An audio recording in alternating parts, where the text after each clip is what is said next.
Hola,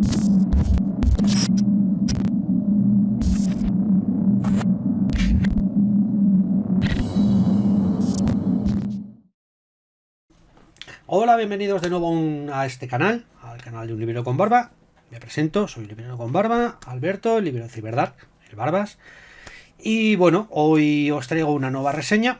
Vamos a reseñar Poppy War de R.F. Kuang, editado por Orok Libros, ¿de acuerdo? Pero primero vamos a hablar un poco del ombliguismo occidental en la literatura de fantasía.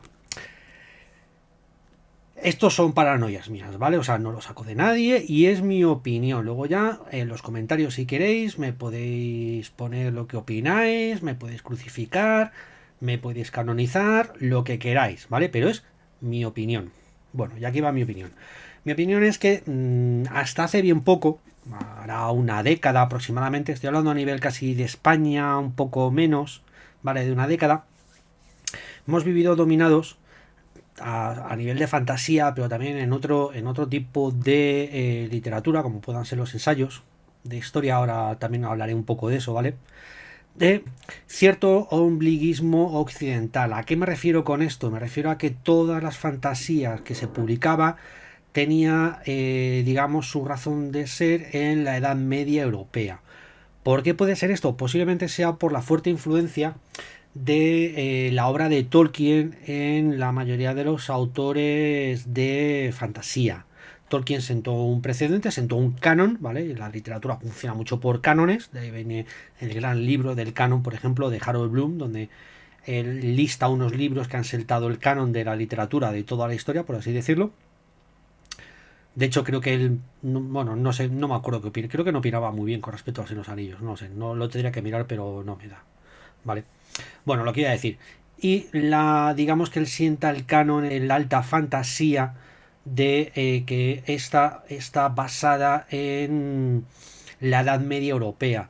Posteriormente esto luego se extendería, veríamos por ejemplo a Michael Moorcock en la saga de Elric o en toda la serie del Campeón Eterno.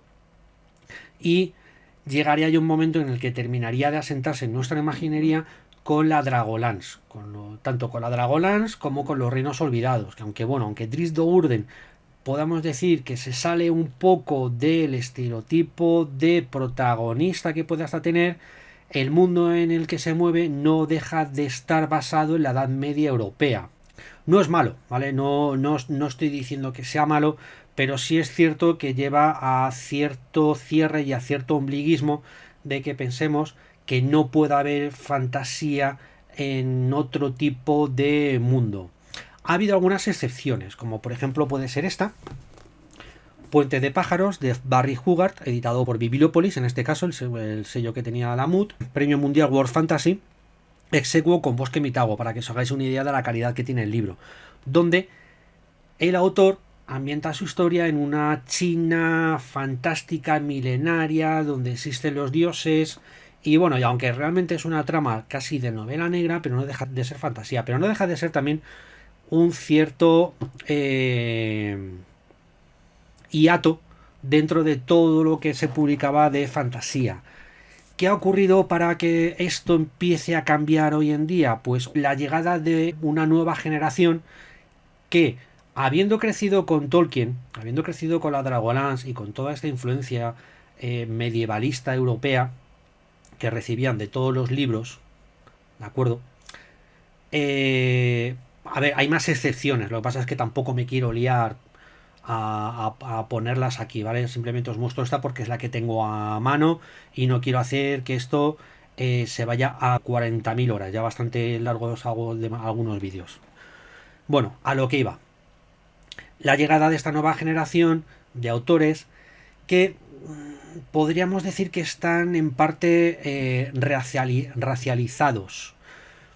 O bien son escritores que provienen de las zonas en las que están situando su fantasía, bien puede ser Oriente, Japón, África, Latinoamérica, estamos teniendo algunos ejemplos, por ejemplo, bien han recibido algún tipo de influencia cultural por lugar de nacimiento, gente con la que han crecido, etcétera. Por ejemplo, tenéis a Max Gladstone, con The Craft Sequence, que lo que hace es sitúa sus novelas en una fantasía de corte maya barra azteca, o bien autores que por ascendencia, digamos, deciden utilizar la cultura de sus ancestros, de sus padres, familiares, etcétera, dependiendo de las generaciones que lleven viviendo en Occidente, y las utilizan para escribir sus libros. Por ejemplo, creo que en el caso de Ken Liu sí es chino, pero reside en Estados Unidos. Pero, por ejemplo, Ken Liu, residiendo en Estados Unidos, los libros que él tiene de fantasía, la saga de la dinastía del Diente de León, los hace transcurrir en una China, bueno, podríamos decir una China fantástica, ¿vale? Sin utilizar los recursos que normalmente solemos ver en cualquier libro de fantasía medieval europea.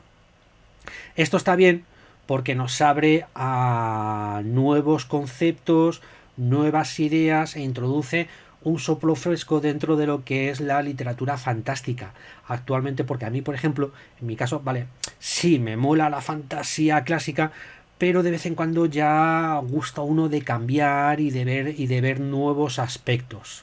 ¿De acuerdo?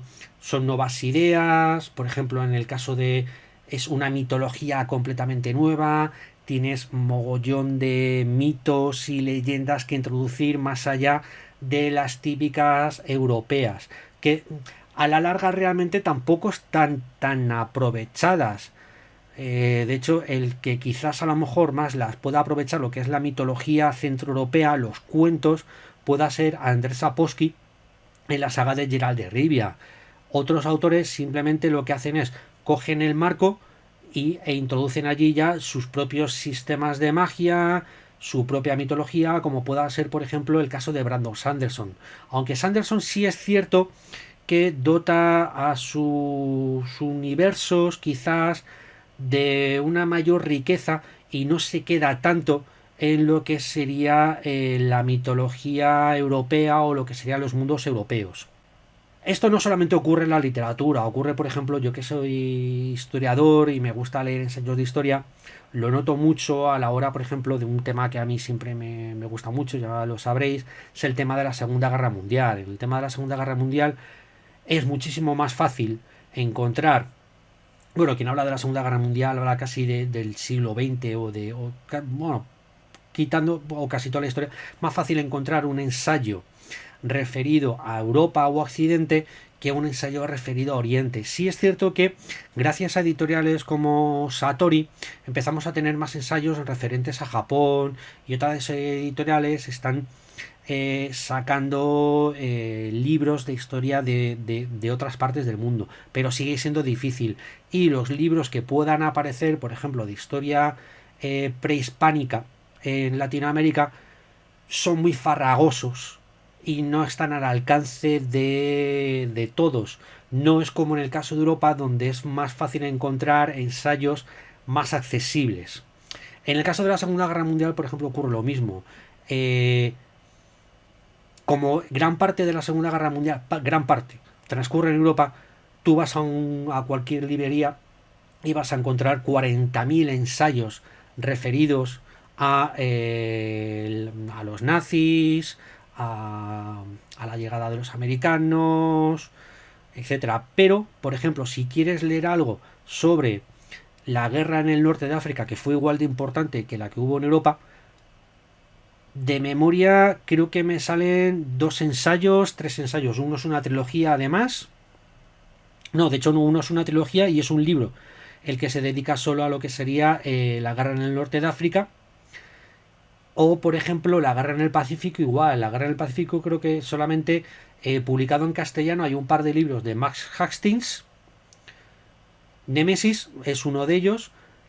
Y luego quizás a lo mejor pequeñas partes en ensayos más globales, como pueda ser la historia de la Segunda Guerra Mundial de Anthony Beevor. Pero para que os hagáis una idea, Anthony Beevor es uno de los mayores historiadores que hay en el mundo de la Segunda Guerra Mundial, y la única parte que tiene, al menos traducida al castellano, sobre la Segunda Guerra Mundial en Asia y en el norte de África, ya puestos, es en un manual donde habla de toda la Segunda Guerra Mundial, no hay una obra. Por eso digo de ese ombliguismo. Y justamente todo esto lo quiero hilar, tanto el ombliguismo a nivel de la fantasía como el ombliguismo a nivel de ensayos, con The Poppy War, ¿vale? The Poppy War salió publicado a finales del año pasado, si mal no recuerdo, pues creo que fue en octubre del 2020. Es el segundo libro que publica Orok. Y bueno, de la portada no voy a hablar. Sinceramente, si me estáis viendo, creo que ya lo he dicho varias veces. La portada no me gusta nada. Me gustaba más la portada de la edición original americana. Pero bueno, vamos a ver. Eh, es lo que hay. Lo único que me da pena es que mucha gente se eche para atrás a la hora de comprar el libro por culpa de la portada y se están perdiendo un maravilloso libro, ¿de acuerdo? El libro no os voy a contar nada. Bueno, a ver, sí, es un continente, que os lo voy a enseñar aquí, ¿vale? Donde ha habido una serie de guerras, ha habido unas guerras de las amapolas en las cuales, digamos que lo que sería el gran continente ha tenido que luchar contra la Federación de Mugen, que está aquí situada y que, digamos, si os suena a cierto país donde les gustan mucho los Pokémon y es la casa de Nintendo, no estáis descaminados, ¿de acuerdo? Y si este país os suena a cierto país asiático que es la casa de AliExpress, tampoco andáis descaminados, ¿vale? Bueno, digamos que el país está quedado bastante desolado, ahora se empieza a recuperar y hay una escuela a la que van a entrenarse lo que serían los futuros líderes del ejército en previsión a una nueva guerra con la Federación de Mugen. La anterior guerra se terminó gracias a que intervino una tercera potencia que no vemos en el mapa y que está más allá, con lo cual también estáis averiguando, digamos que es la casa de cierto, podría ser la casa de cierto ratón famoso de orejas y que tiene varios parques repartidos por todo el mundo. Y ella lo que quiere es, su sueño de toda la vida es entrar en la escuela y demostrar que es la mejor. La novela se divide en dos partes. La primera parte serían los esfuerzos de Rin, es la protagonista, por entrar en la escuela y su vida en la escuela, donde hay diferentes profesores que una vez pasado el primer año te acogen. Y a ella, digamos que le tocaría o escogería el profesor más raro. No quiero contaros ya mucho más, que ve en ella determinadas cosas especiales. Y la segunda parte del libro sería más o menos, sí, un poco más allá de la mitad, ya sería la guerra propiamente dicha, que vuelve a estallar de nuevo con la Federación de Mugen. ¿Por qué he dicho que el libro este aúna todo? Bien, aparte de porque es una fantasía ambientada en un mundo bastante parecido a Oriente, por así decirlo, tiene mucho de filosofía oriental, tiene mucho de budismo, ¿de acuerdo? Sobre todo además en la concepción del panteón de los dioses. Bueno, más que budismo, sería una mezcla de religiones orientales, ya que hay un panteón de dioses que intervienen bastante en lo que sería la historia. Bueno, se podrían considerar dioses, aunque tampoco termina de quedar muy claro realmente en lo que es la novela, pero sí, vamos a considerar que son dioses. Bien, digo que aúna todo porque la segunda parte del libro viene a ser una narración en clave fantástica de la invasión japonesa a China. Y sobre todo de uno de los momentos más terribles que hubo, que os lo voy a enseñar, ¿vale? Porque también hay un libro de los pocos, ya os lo he comentado, este está editado por Capital Swing, que es La violación de Nanking. Es un libro que, si lo tenéis por casa, no lo dejéis cerca de los niños, ¿vale? Porque tiene algunas fotografías que no son precisamente para niños y que viene a narrar la masacre las burradas que llegó a cometer el ejército japonés cuando invadió Nankín. Se calcula que mataron aproximadamente a más de 300.000 personas. Pero cuando me refiero a matarlas de manera salvaje y luego incluso que en muchos casos se llegaron a hacer experimentos. Para que os hagáis una idea, los japoneses llamaban a los prisioneros para hacer experimentos, los llamaban malutos, que significa madera para quemar. Bien, pues lo que hace Kwan en la novela es narrarnos en gran parte, incluyendo además determinados giros que no están claros en la historia, pero que en parte están aceptados. No os lo voy a decir de nuevo porque es un pedazo de spoiler que te cagas, de lo que ocurrió. Además está muy bien trenzado porque sabe trenzar justamente la parte de la fantástica, ¿vale? La parte de los dioses que se encarnan, por así decirlo, en personas, en este caso ya lo habréis adivinado, se encarnan en Rin, con los experimentos llevados por los japoneses entre la población japonesa.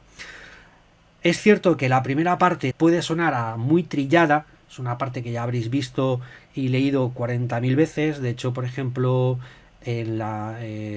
puede sonar muchísimo al Nombre del Viento, ¿vale? La parte de la escuela, la parte de la enseñanza, de cómo ella se tiene que esforzar, que además es la que viene, digamos, de un entorno más pobre y se tiene que esforzar con respecto al resto de sus compañeros, que vienen de familias acomodadas, familias ricas, etcétera.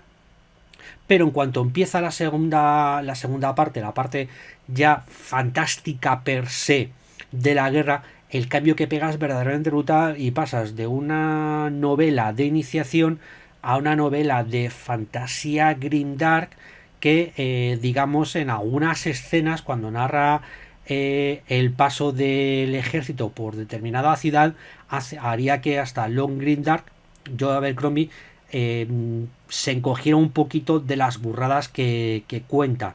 Todo esto además nos tiene que quitar perspectiva de la evolución del personaje, que está bastante bien llevado. Tanto los dos o tres protagonistas que hay, en algunos momentos a mí me llegó a interesar más la interacción entre ellos, la historia, las luchas de poder y lo que puede llevarnos a llegar a realizar el ansia de venganza, que las propias partes de las batallas. De hecho, al final el ansia de la venganza nos lleva a otro paralelismo que hay con la Segunda Guerra Mundial y que, como está claro, tampoco os voy a decir porque es el final del libro casi. El final del libro que ahora, según lo estoy pensando, enlaza también con la propia historia de China de la revolución comunista, entre comillas, ¿vale? No, a ver, no estoy diciendo que el libro sea una apología del comunismo, sino que lo que hace la autora es utilizar la historia contemporánea china de la primera mitad, sí, la primera mitad del siglo XX para construir la historia. No es que sea un panfleto, ¿vale? De hecho, no hay ningún tipo de idea política en toda la novela.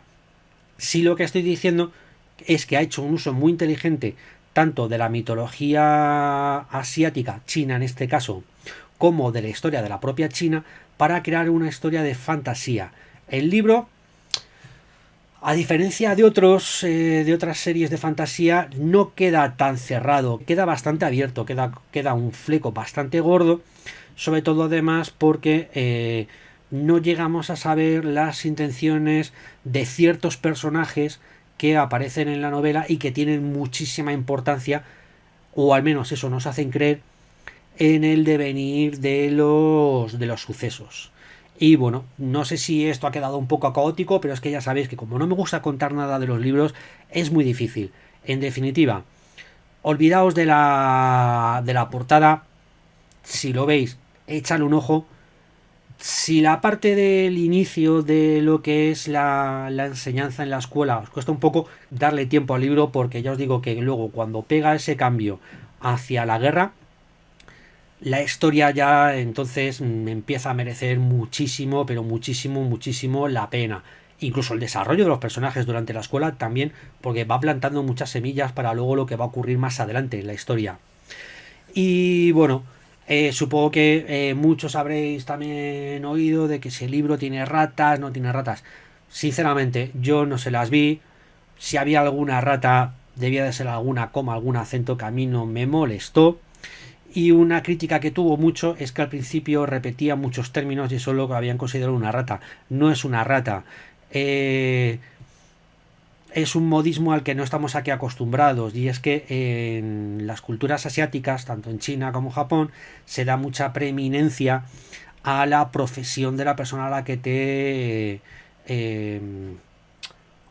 vas a referir, con lo cual, mientras que aquí podríamos llamar a alguien por su nombre, allí ellos normalmente siempre adjuntan el cargo y el nombre, o sea, profesor, no sé qué, maestro, no sé qué, general, no sé qué, y siempre lo suelen decir antes de referirse al nombre, es como una forma eh, educada de referirse a esa persona, ¿vale? Si no lo haces, de ahí viene a ver lo que estéis acostumbrados a que cuando veáis mangas o anime, siempre se diga sensei o maestro. El maestro Muten Rossi, o sea, no, pocas veces dicen Muten Rossi, normalmente cuando dicen maestro Muten Rossi. Bien, pues no es una rata, es que es así, ¿vale? Es la forma que tienen de expresarse en ellos. Entonces, no es una rata, ya os digo. A mí no me ha parecido verlas, si las hay son nimias, con lo cual, de verdad, no hagáis caso y es un libro que merece muchísimo la pena. Y bueno, pues eso ha sido todo. Espero que el vídeo os haya gustado. Si os ha gustado, pues ya sabéis, darle al like, suscribíos, compartirlo, comentarlo. Abajo tenéis el enlace para comprarlo en Cyberdark y el enlace también a mis redes sociales. Así que, pues nada, adiós, adiós.